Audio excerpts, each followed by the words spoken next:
Alright, blood groups. Well, blood groups are essentially very straightforward, but they can be tricky depending on how you're thinking about it, whether it's the receiver or the donor you're thinking about what they're getting.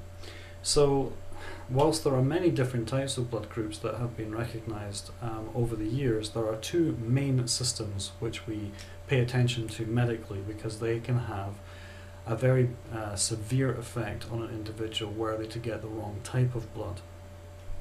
So the two systems that we're thinking about is the ABO system and the rhesus system. So we'll start with the ABO system. Here are 4 red blood cells. Now on this red blood cell you can see clearly on the outside of the red blood cell that it's got A's on it.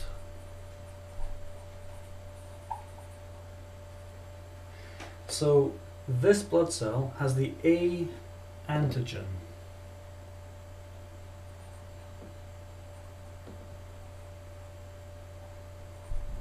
And because of that, it is an A type blood cell. This blood cell has a B antigen. And so this blood cell is a B type blood cell.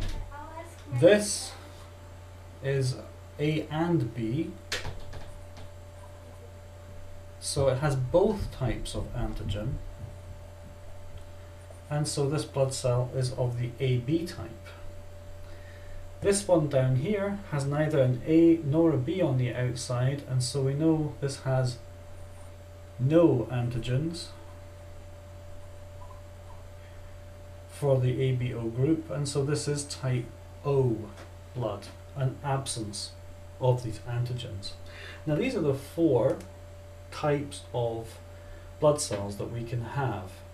Now because we receive half of our genetic information from our mother and half from our father, we also receive one of these types from mum and one of these types from dad. So for example, if we receive A from mum and O from dad, the resultant mix will be a blood type of AO. So that's the genotype, because if you did the test, that's what you would find. But phenotypically, and for all of you that haven't done biology yet, that doesn't make a lot of sense. Phenotype means how it looks. If you physically look at it, they would be A. Because remember, this is just an absence. So you'd have some of these and some of these, but you'd have A blood. So if we did that again, and this time made dad B, then baby would be AB and would be phenotypically AB. This time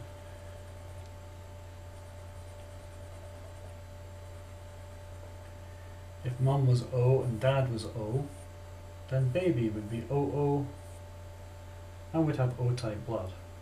So the only way you can have O-type blood is if both of the types coming from your parents were both O, because it's recessive.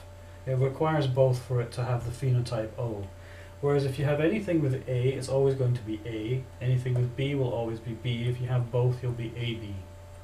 And that's basically how the ABO blood system works. So why is that important? Well, if you're transfusing blood, it becomes very important. You can already look at this and say, well, this here is an O-type blood, and it's got no antigens. So if you introduced A or B or AB to someone with this type of blood, their immune system would raise antibodies to the foreign antigens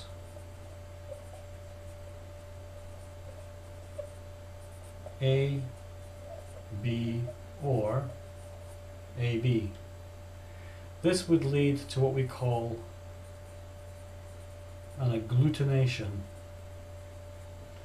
reaction, which causes all of the blood cells to clump together because we've got the blood cells like this. The antibodies are attaching to the side and basically attaching one to each other. So they'd all get agglutinated and clumped, and that would just cause a huge thrombus and stop in the blood vessel, and if it wasn't stopped in time would actually result in death of the patient. So someone with O blood can only receive O blood. So this person receives O blood. This person, AB, has all of the antigen types, so is not going to attack them with their immune system. So AB can receive any type blood of the ABO blood. B can receive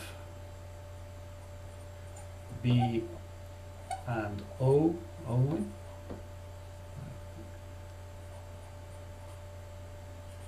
A can receive A and O only. So O is the universal donor and AB is the universal receiver. And that's our ABO system. In practice, in ER rooms, we carry O blood, 2 units of O blood, because anyone can receive that up to 2 units. And that buys us the time to type match the patient, and so then after the 2 units we can get hold of their specific blood type, so it reduces the chances of any rejection by the system.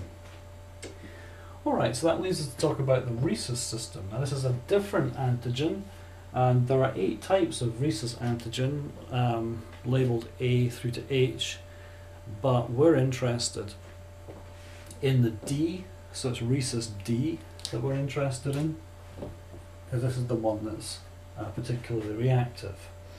And this is either present or it's absent, so it's written as either being positive or negative. So if it's positive, it means that this is the D antigen here is present on the red blood cells. And if it's negative, it means it's not. So you can add these 2 groups together, and so you can be AB positive or AB negative, meaning that you have the A and B antigens plus you have the D antigen from rhesus, or you can have the A and B antigens but you don't have the rhesus antigen. Now why this one's particularly important is really more to do with pregnancy, because if the mother is what we call rhesus negative, meaning that she doesn't have these on her red blood cells, but the father is positive. So remember, if we're doing it this way, say it was just O and O, say she's negative and the father is positive, and he hands on his positive to the baby, then the baby is going to be like that, but overall the baby is going to be positive. It's going to have them on some of its blood cells. So in the first pregnancy, the blood is not mixed between the baby and the mother, usually until right at the end of the pregnancy when the baby is born. This doesn't give the mother's immune system any time to do anything to the baby that's being born, but it does create a problem for the future. If she's to have a second child, and that child is also rhesus positive, the mother will now have antibodies to rhesus positive proteins.